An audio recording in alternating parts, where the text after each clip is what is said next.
Today, we're going to be looking at those events that happen right after Jacob dies. Okay. His burial, that elaborate procession, and, those pretty intense interactions that take place between Joseph and his brothers. Right. And I think by looking at these details, we can uncover some really fascinating stuff about family dynamics, forgiveness, and really like trusting in God's plan, Yeah.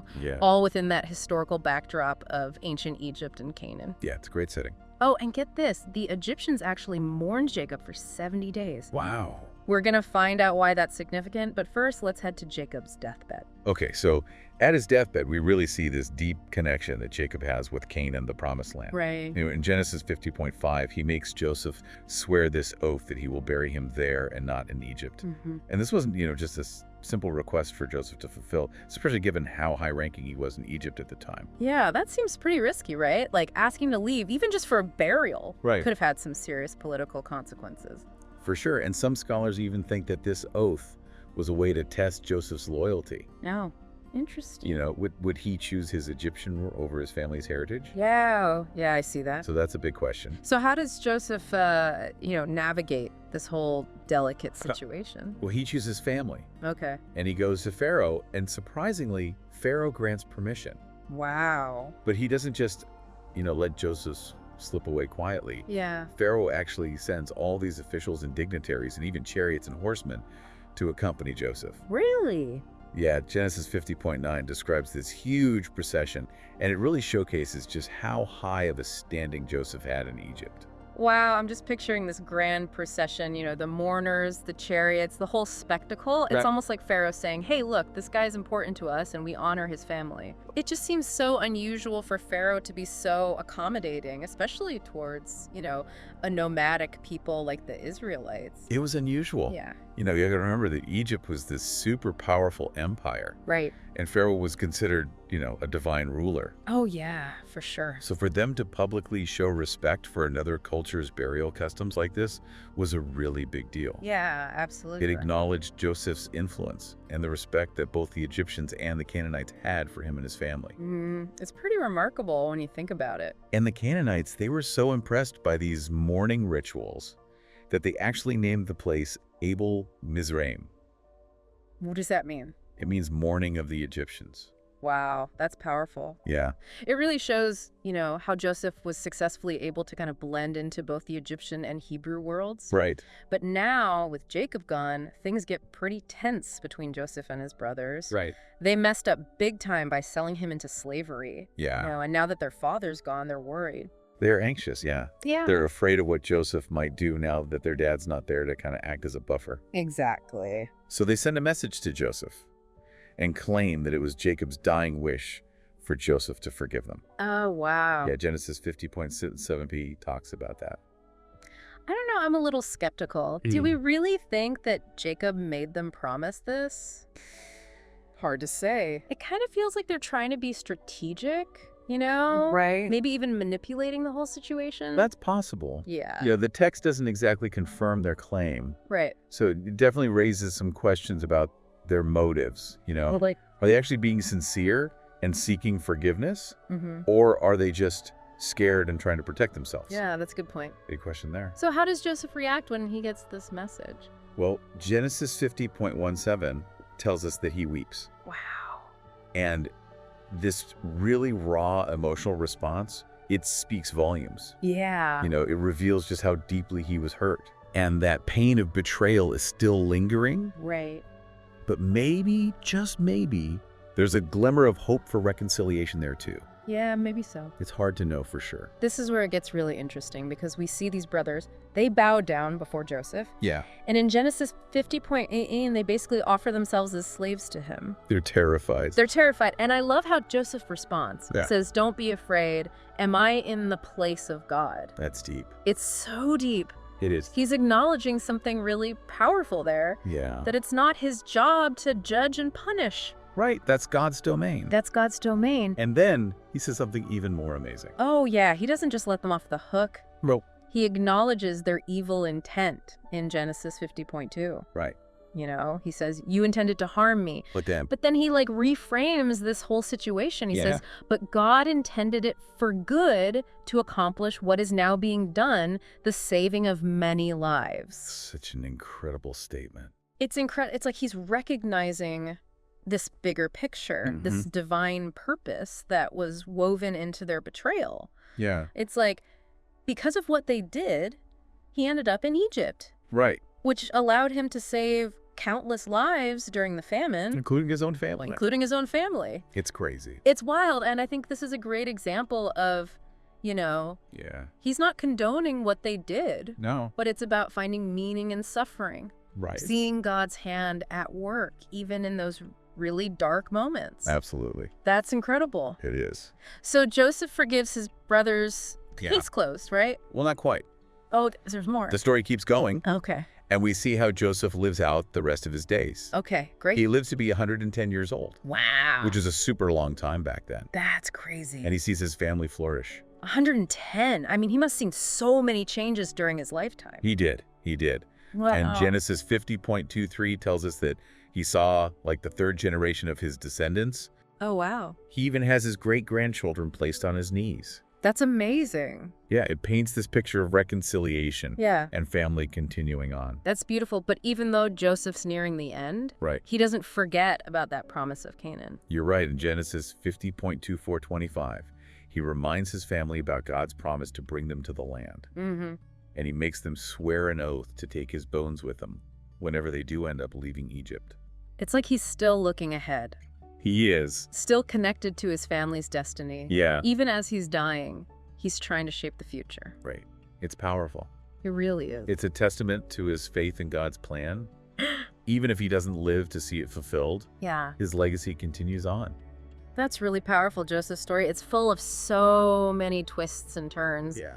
From that elaborate burial procession that we talked about to his incredible act of forgiveness. It's an amazing story. What stands out to you most in this first part of his story? That's a good question. You know, for me, it's his ability to find meaning and purpose in his suffering. He didn't let his past define him. Yeah.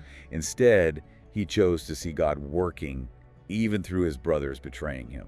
And that's such a powerful message for all of us because, I mean, let's be honest, we've all experienced some kind of hurt and betrayal in our lives. Yeah. But Joseph's example shows us that it's possible to forgive, to find meaning, and to move forward. Right. Even when it's super hard to do. It is. It's hard, but it's possible. Okay, so we covered a lot of ground in this first part of our deep dive into Genesis 50. We did. We explored Jacob's final wishes, that grand procession to Canaan, and, you know, all the complexities of Joseph's forgiveness. Right.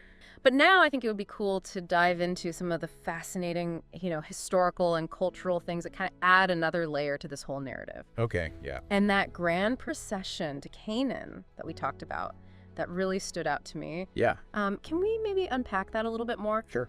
It just seems so extravagant for a burial, even for someone as important as Jacob. Yeah. It definitely was. Yeah. And we got to keep in mind, this is happening during a time when Egypt was like the main power player in the ancient world. Right.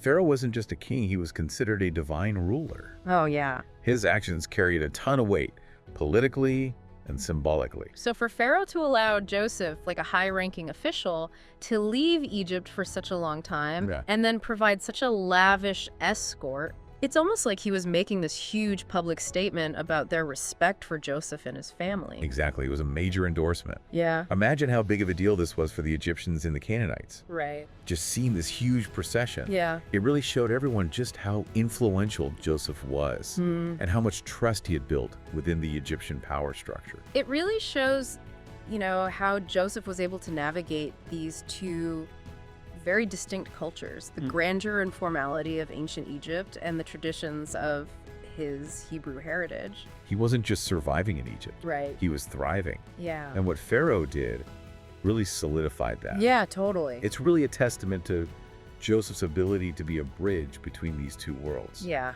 He was a Hebrew who had risen to a high position in this foreign land, but he never lost his connection to his roots. Right. And this whole procession with all the fancy stuff and ceremonies, it demonstrated that balance so well.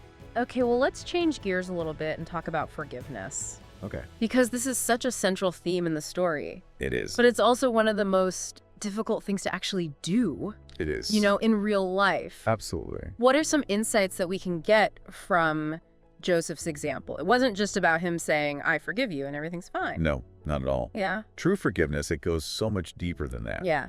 And Joseph's story doesn't give us easy answers, Right. but it does give us a good model to follow. Yeah. Okay. He doesn't downplay how badly his brothers hurt him. Right. He admits that they meant to cause him harm, Mm-hmm. but he also sees that something bigger is happening. It's like he's saying, you wanted to do evil, but God used it to do good. Exactly. It's almost superhuman to be able to think that way after something so traumatic. It really is. It's Yeah. this radical shift in perspective. It shows how strong his faith is. Right. Joseph decided to focus on the outcome. Yeah. All those lives were saved, Mm. including his family's. Right. And that was only possible because he was in Egypt. Exactly. And that only happened because of what his brothers did. It's kind of mind-blowing when you think about it that way. It is. It makes you wonder if we sometimes limit ourselves by only focusing on the hurt and the pain of a situation. Really? What if, like Joseph, we tried to look for something good, Mm-hmm. a chance to grow, Yeah. even when things are really hard? That's a challenge for sure. It is. But Joseph's story, it makes us think about that. Right. To look back and see if maybe there's something bigger happening that we don't see because we're hurting. Yeah, I like that. Yeah. So, beyond forgiveness, another thing that really struck me about Joseph's story was his incredible faith. Oh, yeah. After all that he went through, he never forgot about God's promises. His faith wasn't passive. It was active and strong. Yeah, and even on his deathbed, he reminds his family about God's promise to take them to Canaan. Right. And he makes them swear to take his bones with them when they leave Egypt. Right. Even in death, he was focused on the future. It's like he's saying, my story is part of something much bigger than myself. Mm-hmm. My legacy will live on through my family. Yeah. That whole thing about his bones, it's really interesting. That is- It's got a lot of cultural and symbolic meaning, right? There's a lot there. Yeah. The Egyptians were really into their burial practices, Right. especially embalming, Oh, yeah. which was meant to preserve the body for the afterlife. Mm. And the fact that Joseph was embalmed and put in a coffin, it's a big deal. Yeah. It shows how much he was a part of Egyptian society. But then there's this very Hebrew tradition of being buried in the promised land, Right. which is what Joseph really wanted. Yeah. So you have this really fascinating mix of two cultures. It's like a blend of traditions, even in his death. Exactly. It shows how complex his identity was. Yeah. He was shaped by how he was raised Right. and his time in Egypt. Right. And it also hints at what's going to happen later. What do you mean? When the Israelites leave Egypt, they'll take his bones with them, Oh, wow. fulfilling his final wish, Right. connecting him to their return to Canaan.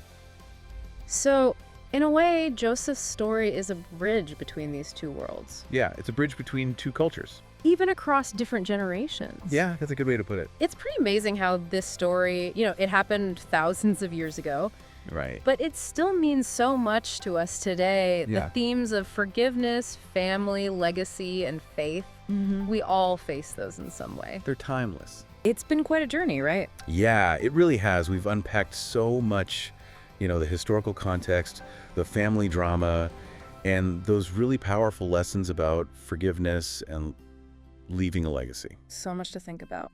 But now it's time to shift our focus to you, the listener.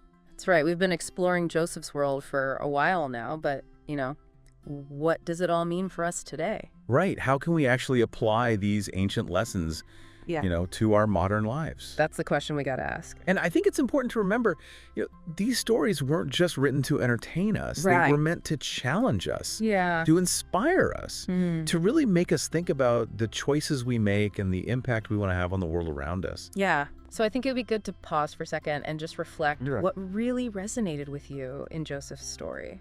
What parts of his character really stood out to you?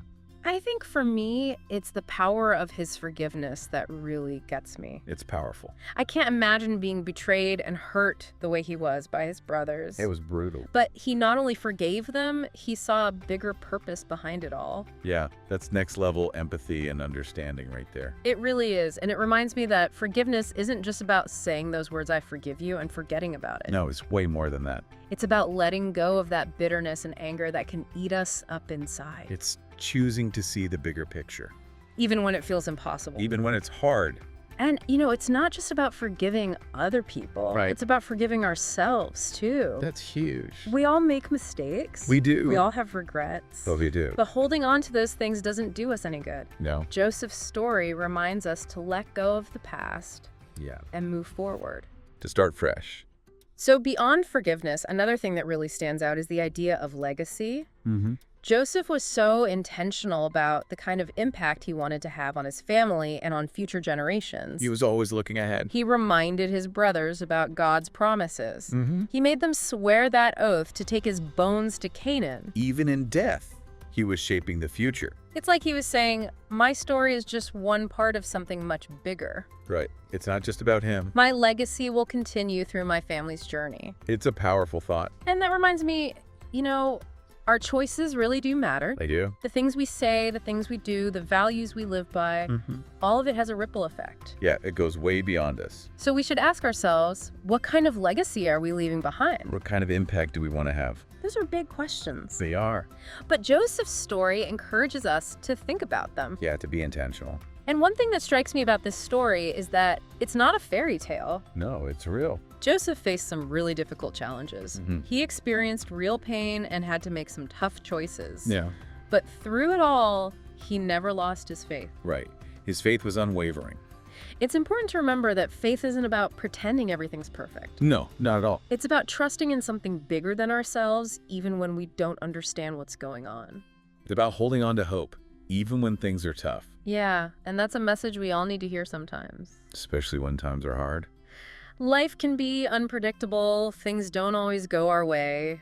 Definitely not. But Joseph's story reminds us that we're not alone. We're not. There's a bigger plan. Right. Even if we can't see it. This has been such a great conversation. I really appreciate your insights. It's been fun. As we wrap up this deep dive, I want to leave you with one final thought.